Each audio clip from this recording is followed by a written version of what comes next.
Salut à tous, bienvenue dans cette rubrique où nous vous parlons des dernières informations concernant le Sili national de Guinée. Vous le savez, à l'occasion de ce mois de mars 2026, c'est la trêve de la FIFA. La Guinée qui aura deux matchs amicaux contre le Bénin et le Togo le 27 et 31 mars donc, prochain du côté du Maroc. L'équipe nationale de Guinée qui a déjà commencé son regroupement du côté de la capitale marocaine.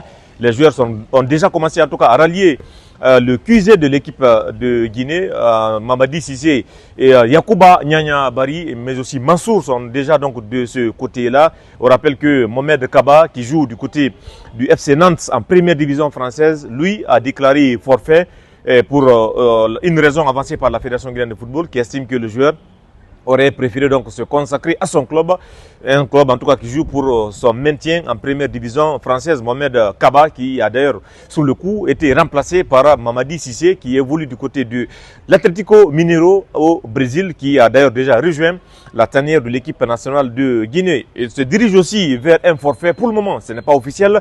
Ilex Moriba Kourouma, il n'a pas joué le week-end dernier avec le Celta Vigo en première division espagnole.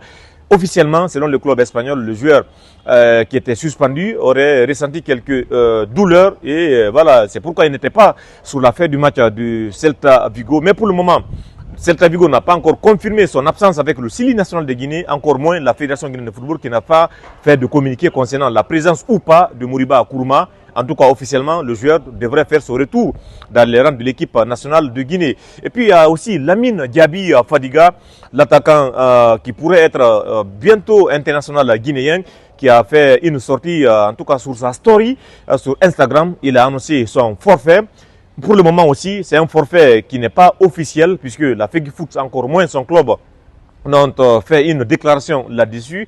Mais on attend de voir si réellement Lamine Diaby Fadiga sera présent au Maroc, tout comme Ilex Moriba Kourouma. Pour le moment, les joueurs commencent à rallier le Maroc dans la perspective donc, de ces deux matchs amicaux contre le Togo et le Bénin à l'occasion de cette trêve internationale de la FIFA pour ce mois de mars 2025. On reviendra très prochainement pour vous donner aussi des dernières informations concernant le Sili national de Guinée qui va donc se préparer avant d'affronter ces deux équipes. D'ailleurs, l'équipe va peaufiner en tout cas ses préparatifs avant de défier le Togo et le Bénin dans le cadre de ces matchs amicaux de mars 2026. Voici ce qu'il fallait retenir concernant les dernières informations du Sili national de Guinée. On va vous faire un retour prochainement pour vous donner s'il y a des forfaits ou des retours au sein de cette équipe-là. Merci de nous avoir suivis et à très vite.